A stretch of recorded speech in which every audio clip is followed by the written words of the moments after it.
The capital hosts another derby today in the fourth round of the Scottish Cup, and this is the third time in successive seasons that Edinburgh's big city rivals have been drawn together. Heart of Midlothian won this trophy in 2012 when they humiliated Hibs in the final.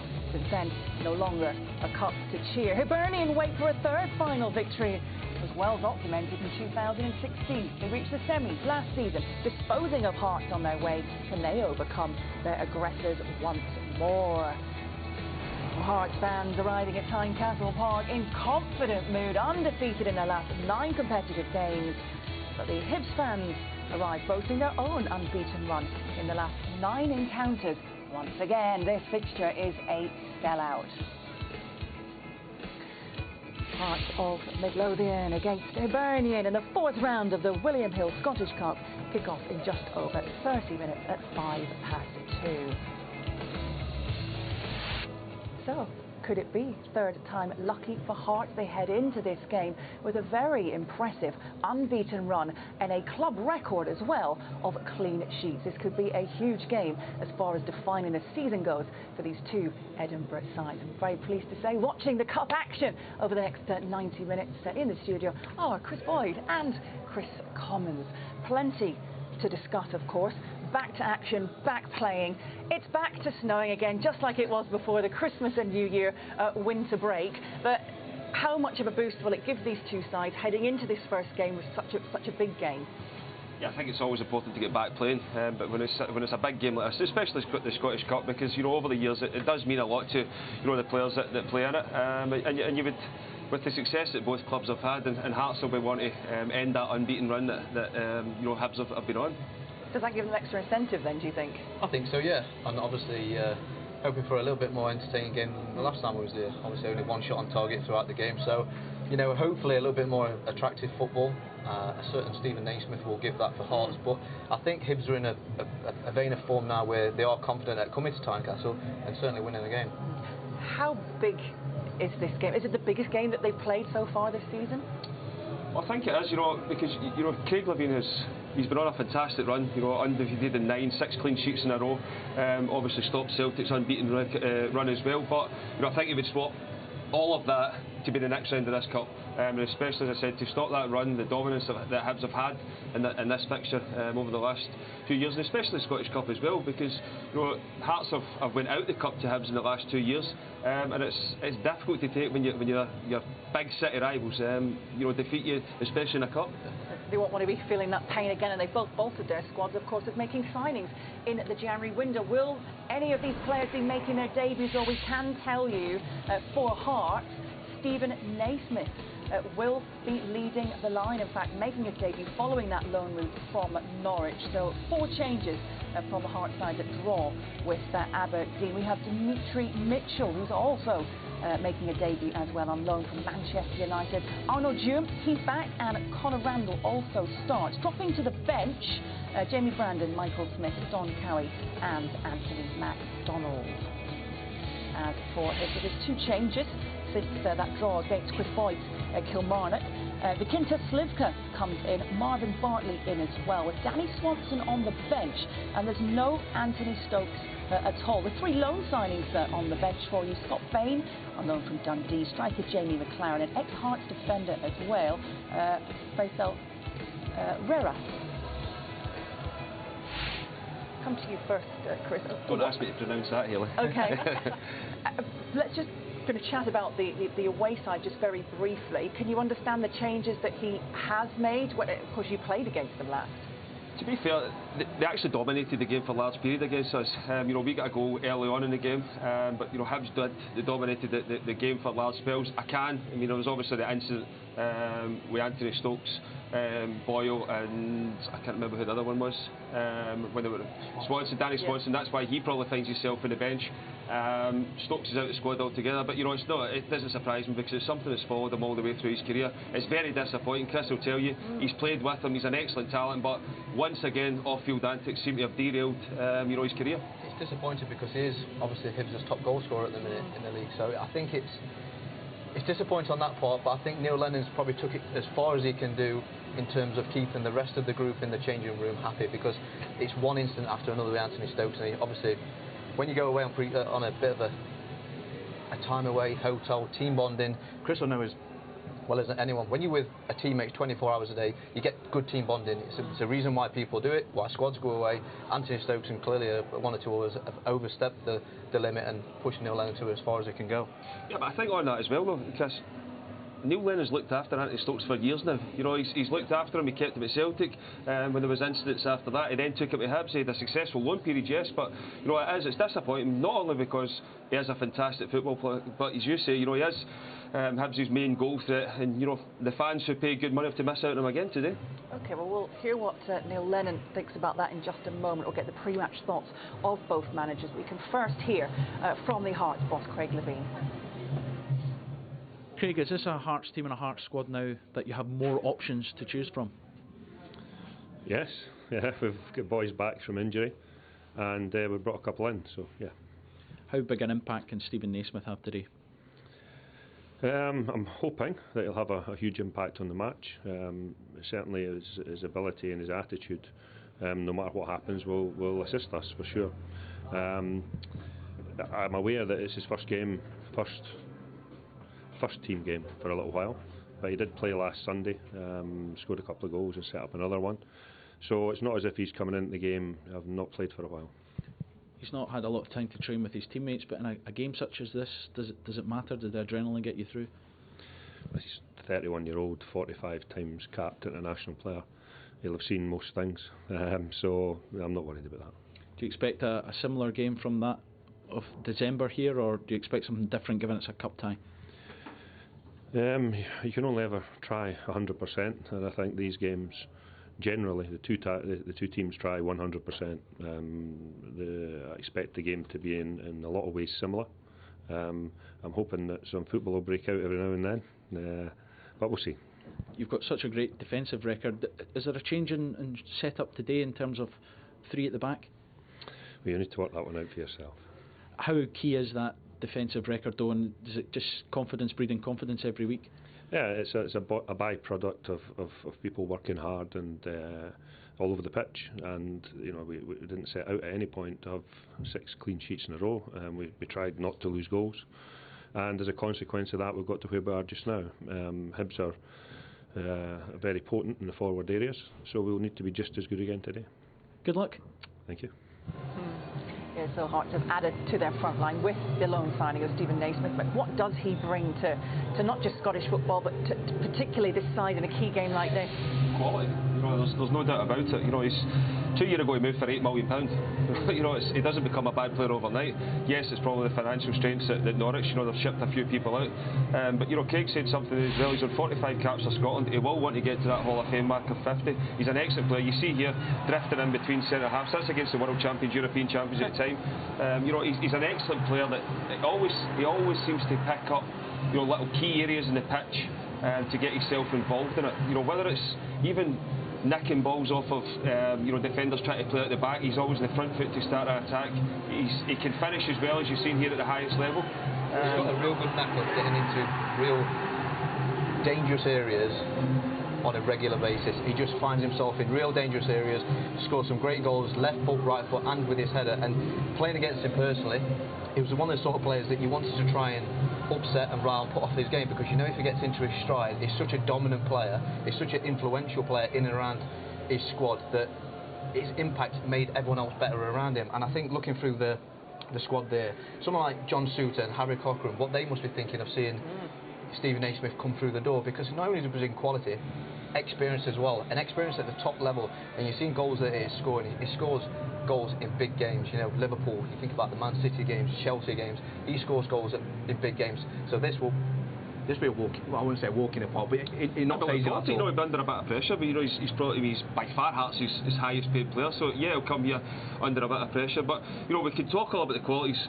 What Stephen Naismith brings to a team is work rate and energy. You know, it should be given for any football player, apart from probably us. But you know, that's a different. He's got, you know, something that he drives players on. You know, Craig's saying that he played in an under-23 game last week. Yeah, he scored a couple of goals. You know, that sums him up. You know, a lot of players would moan about being out of the team, not playing. He's willing to go and play there because he knows the move's near. He wants to settle as soon as they possibly can. And I think for managers, you know, you listen to a lot of managers up and down the country saying when they bring new players in, it's about time to let them get settled and everything. The only time you get settled is when you're on the pitch playing football. This, you know, you're thrown into the deep end. And I'm also looking forward to seeing the young boy Mitchell, because when the under-23s seem to come up, we've had a lot of them come out as well, and it's taken him time to settle. He's not going to get any time to settle out here today. You know, he's on loan from Manchester United. Yes, it's a big club, but this is a total different atmosphere from under-23 football. I think it would be a tough test for him, because he's coming up against a very, very quick, direct player in Boyle, and you know, I think with his direct pace and certainly his energy, it's going to be a tough test for him. And only being 21 years of age, he's probably not came up against opposition that are probably so direct and so quick in an environment like Tynecastle. So yeah, it'll be interesting to see how he copes with the occasion, and obviously the direct impact of Boyle. And coping with the weather as well. It's used to rain in Manchester, maybe not quite the freezing conditions that we're seeing at the moment. Everything looks fine, so not to worry about this game being in jeopardy, but certainly doesn't make things easy, does it, Chris? No, it doesn't. You know, and I think when we walked across the pitch here to come over here, that the grass is a bit long as well, so you know, I think Hearts will want to turn it into a battle. Yes, they've managed to do that. Hibs have been a team that's wanting to get the ball down and play and get it into wide areas, but Neil Lennon said the last time he was here that it's not really a pitch for playing, especially the way that they've played. That's probably why Barker has missed out today again, because he offers so much in the wide areas, and he probably has been one of Hibs' best players as well. But you know, I think he compensates. He brings Slifka back in that midfield area there, trying to get the ball in and play through Hearts. But the two teams, yes, they could line up with 3 at the back, they could line up with 4 in the back, so it'll be interesting to see from the start, because there is options all the way through the two teams. Are you expecting to see another aggressive Hearts that we saw? Okay, it was 0-0 in the last fixture these two played just before Christmas. Listen, it's an Edinburgh derby, it's Hearts v Hibs. Why wouldn't it be aggressive? Why wouldn't there be tackles flying in? If there wasn't there, you'd perhaps question their application. I think Craig Levine said that in some of the derbies previous that these players got too much caught up in the football mentality, wanting to try and play beautiful football and forgot about the battle. And listen, Neil Lennon's one of the sorts of coaches that used to tell, obviously, when I was at Celtic, you've got to win the battle first. That's the first and foremost thing that you do as a football player. You win the battle and then let your football come out and express itself.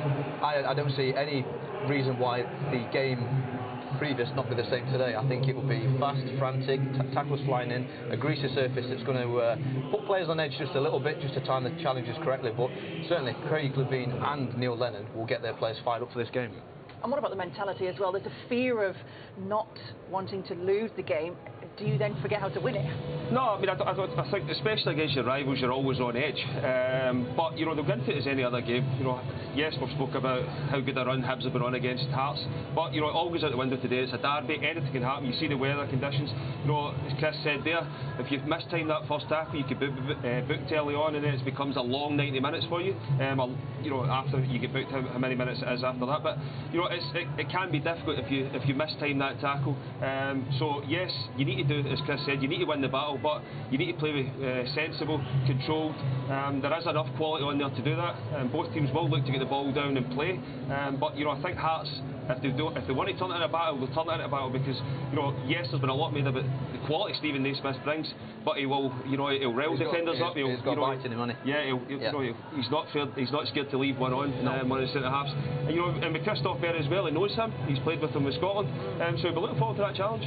Okay, well, that last game finished goalless. Having a look actually at some of the stats, when you break it down, Hibs' recent record against Hearts. This is in all competition. This goes back to 2014, 4 years ago. Hibs haven't lost a game. Bearing in mind, of course, they spent 3 seasons in the Championship, so this record against Hearts has really got to give them a lot of comfort for their fans, Chris Common. It's pretty grim reading for a Hearts supporter, it certainly is, but I don't think Neil Lennon would pinning that on his dressing room, trying to motivate his players. It's something that Craig Levine certainly could do, and say that we need to change it. I think going back to the previous fixture, I think there was something there that was certainly lacking previous Hearts games that we've seen, and it's an energy, it's a bit of a snap in the tackle, it's an energy, a desire to actually go and be first in the tackle, win the first header, because not only does it give your teams a lot of confidence, it gives the fans a huge boost, and it makes them feel part of the game. And that's one thing you get here with Tynecastle. Once these fans really do get excited, it's a very, very intimidating atmosphere. Yeah, I mean, it can be a difficult stadium to come and play, but I mean, even Jim coming back in for Hearts as well, he's an influential player for them. You know, he makes them tick in that middle area, and as you say, with the youngsters round about him, it's important you've got a cool head in there. So, you know, I'm looking forward to see how him and Naismith link up, because, you know, Naismith's intelligent, but runs in behind in that, so if Jim can pick him out, he's definitely got that in the locker, can Calvez as well. You know, so it has got the makings of an entertaining game. Both teams are forward thinking, so hopefully we get goals this time. Well, there were goals when they last met in the 5th round, wasn't it? It was a replay, of course, which finally gave us the goals that we were hoping for. Hibs up against, well, it was Ian Cathro's Hearts at the time.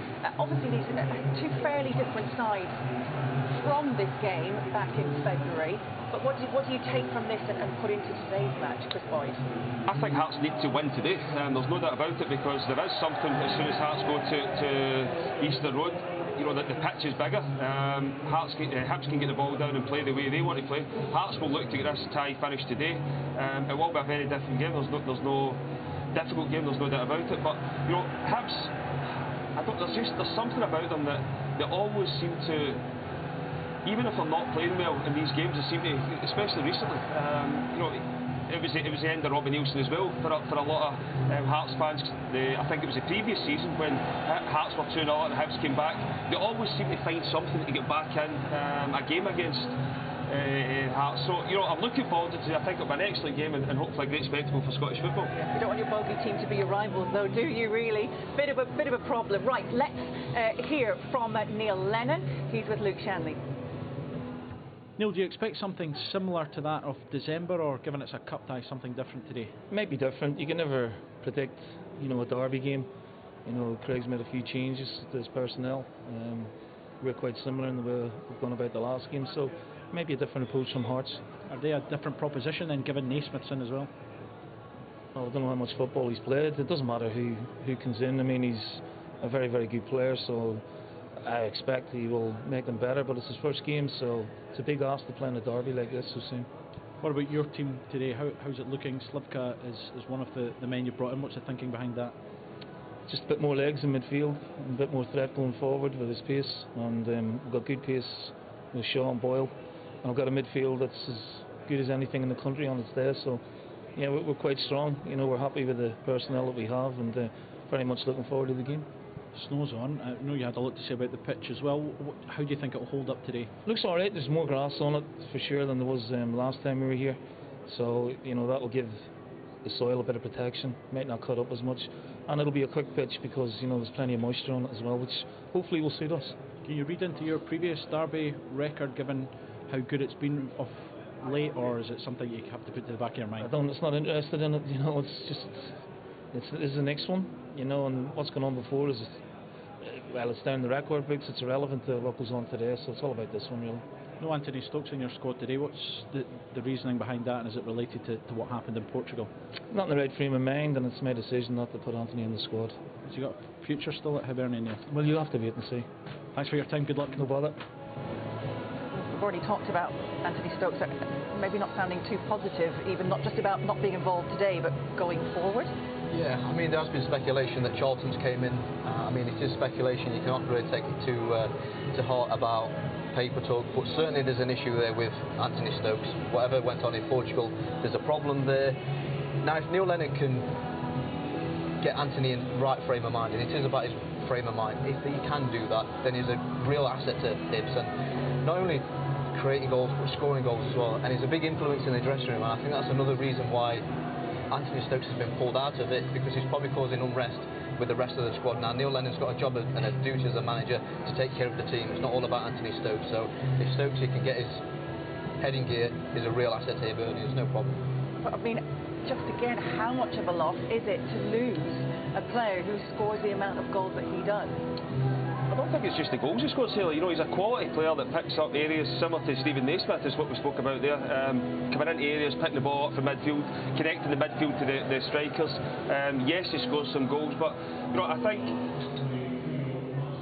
Neil Lennon has put up with a lot with Anthony Stokes over the years. He's probably just cracked, he's had enough, there's no doubt about that, because this is the biggest game of the season for these two teams so far, and to leave arguably your highest paid, arguably one of your better players out of the squad altogether, You know, it is disappointing, but you know, I think if there's ever a time for Anthony Stokes to wake up, it's now.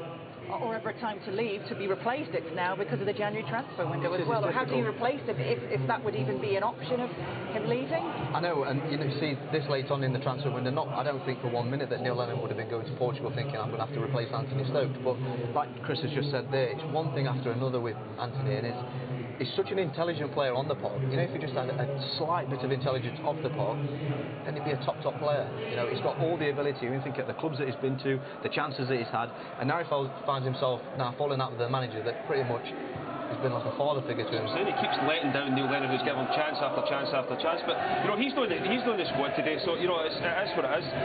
But you know, I'm looking forward to seeing Ollie Shaw again today. You know, he managed to score against us the last time out. He's an exciting prospect, and I think he will be one for the future. He's definitely got that knack of being in the right place at the right time as a striker. But I think Hibs will need to be in their guard defensively as well. Paul Hanlon's been excellent, you know, over the last few years as well. Darren McGregor in there, strong athlete, powerful defender. Effie Ambrose at right back as well. You know, yes, there's a mistake in there, but I think he's cut them out recently, and you know, he's shown now why he was playing at Champions League nights and that with Celtic. So the midfield battle I think will be key as well, though, because that's where Hibs have been able to run right over the top of teams in this. Well, I know it's in this league, but you know, I know it's a Scottish Cup game today, but in the league, the Premiership, the midfield three have ran all over the top of the majority of teams. Hartley, McGeoch and McGinn have been instrumental of how well they've played. And going forward, a lot of transfer speculation, obviously, of John McGinn as well. But it's the midfield three that you look at and you think they've got everything. They can play the ball, they can mix it all. Have they got enough, though, to try and penetrate this truly excellent defence that we have? It is an excellent defence, yeah. And I think the partnership of Berra and Suter has been key to that. I've seen Christophe Berra talking about that John Suter maybe getting the opportunity to get called up to the national team, which I think on his last couple of performances certainly he can get his name in there.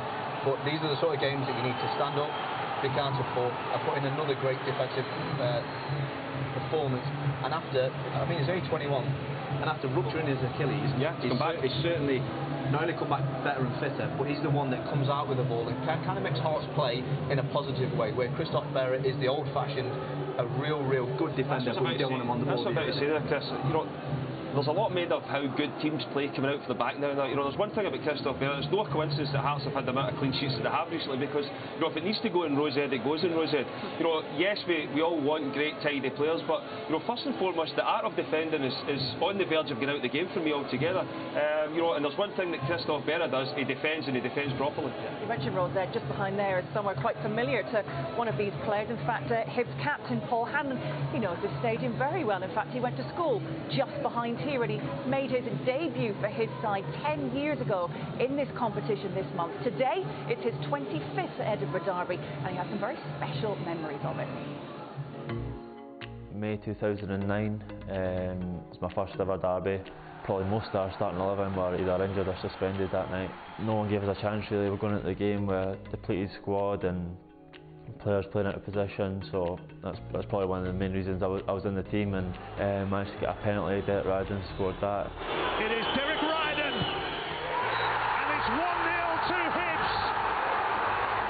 We held on for the victory, and being the first derby, it's a great experience and one that I'll definitely never forget.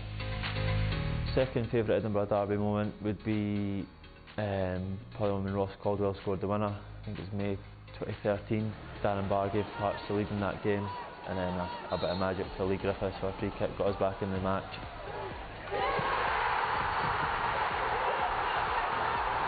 Going into the dying stages, the game's looking like a draw. So I remember a ball getting played in the corner, and Lee manages to close down a clearance, which breaks to Scott Robertson. He plays it inside to Ross Caldwell, and definitely the calmest man in the whole stadium probably.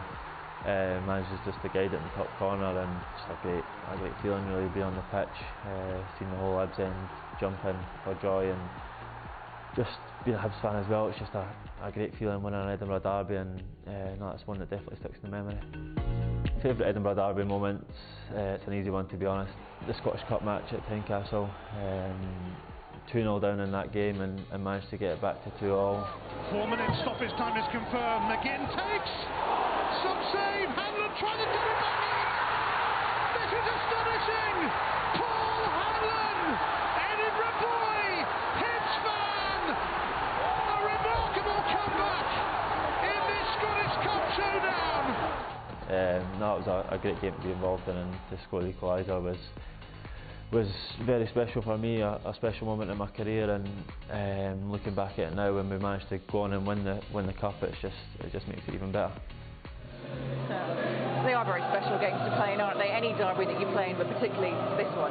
Yeah, it's just the bragging rights. You know, I've played in derbies down in England, obviously played the Glasgow derby, but any game where you are against your fiercest rivals, you want to try and put on a good show. There's the games that kind of make you from a normal player to legendary status, and there's plenty of legends that have came out of these games by doing something special in the special moments, and you know, hopefully today we'll get a few special moments that we can talk about. To get through to the next round is one thing, but to really set the tone for the next month is another, in terms of where these two are next to each other, of course, in the league too, for the boys. Yeah, well, I think, Helen, it's important.